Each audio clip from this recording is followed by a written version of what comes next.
India కూటమి తరఫున CPI నుంచి రాజంపేట అసెంబ్లీ అభ్యర్థిగా గిరిజన బిడ్డ బూక్య విశ్వనాథ నాయక్ ను ఎంపిక చేయడం చాలా సంతోషంగా ఉందని రాజంపేట సిపిఐ అసెంబ్లీ అభ్యర్థి బూక్య విశ్వనాథ్ నాయక్ తెలిపారు.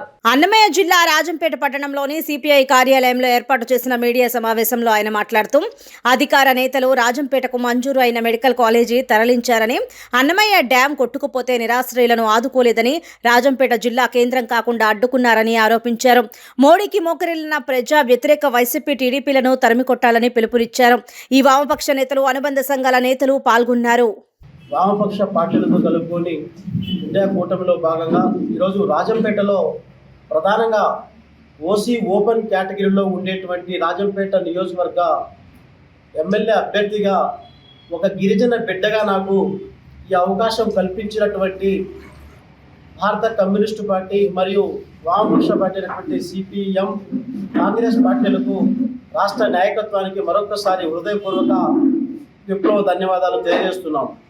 సీఎం సొంత జిల్లా అయినప్పటికీ కూడా కనీసం అన్నమయ్య ప్రాజెక్టు తెగిపోతే ఇప్పటికీ కూడా కనీసం వాళ్ళకు ఉండడానికి ఒక గూడు కూడా కల్పించలేనటువంటి దౌర్భాగ్య పరిస్థితుల్లో ప్లాస్టిక్ సంచుల కింద తల దాచుకొని ఎండకు గాలికి మండుతూ ఈరోజు ఆకలి కేకలతో కొట్టి మెట్టాడటువంటి ఆ యొక్క నదీ పరివాహక ప్రాంత రైతాంగాన్ని ఎందుకు యొక్క ప్రభుత్వాలు విస్మరిస్తున్నాయో ఒక్కసారి ఆలోచన చేయాలి.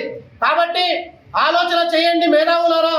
ఈ ప్రాంతంలో ఉండేటువంటి ఈ యొక్క రాజంపేటకు కేటాయించినటువంటి మెడికల్ కాలేజీలు సైతం ఇదే ప్రాంతంలో ఉండేటువంటి అధికార పార్టీ సోకాల్డ్ నాయకులందరూ కూడా ఈ ప్రాంతంలో కేటాయించబడినటువంటి మెడికల్ కాలేజీలు కూడా పక్క ప్రాంతానికి గద్దల్లాగా తన్నుకొని పోయినారు.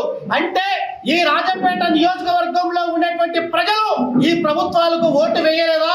ఎందుకు కేటాయించబడినటువంటి ప్రభుత్వ మెడికల్ కళాశాలను కూడా తీసుకోబోతుంటే నిలదీయలేనటువంటి ఈ దౌర్భాగ్యులను మళ్ళీ మీరు ఓటు వేయాలా?